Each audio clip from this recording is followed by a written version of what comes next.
قاضی ممتاز صاحب دے والد صاحب ہے ہونا ہے نا اتوار والے دن میری تقریر سی پتوں کی تے انہاں دی صدارت تے کہن لگے جدوں ساڈے وکیل نے پڑھیا ان الذین یؤذون اللہ ورسولہ لعنہم اللہ فی الدنیا والآخرہ وأعد لهم عذابا مہینا، جدوں دا ترجمہ کیتا کہ بے شک وہ لوگ جو اللہ رسول کو ایذا دیتے ہیں، کہنے تینوں جج ہنس پے، ہنسے مذاق اڑایا، انہوں نے کہا اچھا اللہ کو بھی ایذا ہوتی ہے؟ کہنے لگے میں ایک کرسی کراس کی تھی، پھر دوسری کی تھی، پھر تیسری کی تھی۔ ممتاز دے والد صاحب کہنے لگے میں آگے ود کے اس جج دے منہ تے چنڈ مارن لگا سی، مینوں پیچھو وکیلاں نے نپ لیا اور دسا یارا پتر بھی ممتاز دا پیو دے مر چنڈا بھی ممتاز دا پیو مارے، تسی تے میں حلوے کھان وس دیا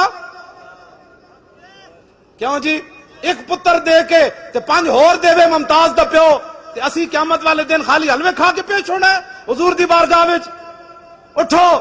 ڈرو خدا سے، ہوش کرو، کچھ مکر و ریا سے کام نہ لو، یا اسلام پہ چلنا سیکھو یا اسلام کا نام نہ لو۔ بابا اٹھ کے پچھو چنڈ مارن جاوے جی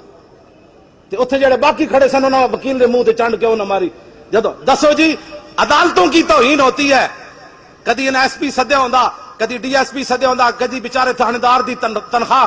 جج کرک کر رہا جی او جی تھاندار نے انج کیتا ہے، او ذلیلو تسی جدو حضور دی قرآن دے ہسے ہو تانوں کون پوچھن والا؟ میں تو کتنی بار انہوں نے کہا سی مینوں لے چلو سپریم کورٹ وچ، میں جتیاں چھپا کے اتنے لے جاواں گا اپنی چادر وچ، تے جدوں حضور دے خلاف کوئی جج گل کرے گا میں جتیاں مار دیاں گا۔ اے گردناں رکھیاں جی اس واسطے، اے پگڑیاں حضور واسطے تے رکھیاں۔ انہاں نالوں تے یارا عراق دا صحافی تکڑا نکلیا جنہیں سپر پاور بش دے منہ تے 3 جتیاں مار دتیاں۔ اپنے ملک دی جڑا بے ادبی انہاں کیتی، ملک انہاں چ بڑے امریکی تے صحافی نو غیرت آئی، انہیں 3 جتیاں مار دتیاں بش دے منہ تے ساڈے جڑے سپریم کورٹ وچ کھڑے سن انہاں نو نبی دی اتنی غیرت بھی کوئی نہیں سی تے کہندے نے